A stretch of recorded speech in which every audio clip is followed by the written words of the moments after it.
Les images du 17e festival de science-fiction qui s'appelle les Utopiales. Ça a lieu jusqu'au 3 novembre à la Cité des Congrès à Nantes.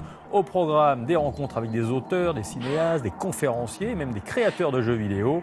Le thème cette année est la machine. Et plus elle est effrayante, mieux c'est, m'ont dit Myriam Thiébaut et Romain Bureau, dont vous verrez le reportage demain dans cette édition.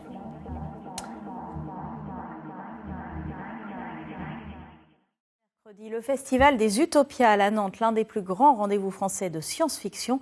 Reportage Myriam Thiébaut, Romain Bureau. Je m'échauffe pour ma chorégraphie.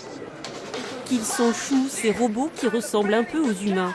Mais aux Utopiales, si on choisit cette année de parler des machines, ce n'est pas pour s'extasier bêtement. Non, ici, comme dans toute histoire de science-fiction, on se pose des questions.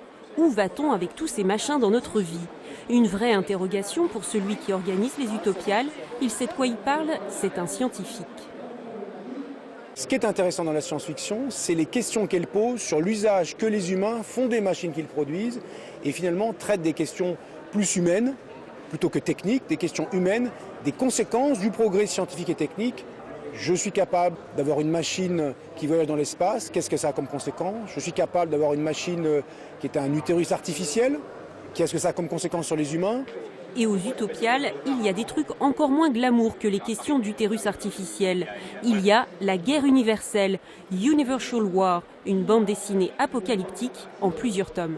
On est dans une histoire de civilisation terrienne qui va s'autodétruire devant les yeux du lecteur par accumulation de bêtises et de conflits inutiles, particulièrement entre la puissance privée et la puissance publique, donc les grandes entreprises qui veulent coloniser le système solaire et l'État qui là-dedans fait ce qu'il peut pour résister à cette avidité économique. Voilà. Imaginez Google, par exemple, qui prend le contrôle du système solaire, de quoi avoir sérieusement les jetons. Mais heureusement, certains esprits libres se tiennent prêts à résister, avec comme bouclier le sens de la dérision.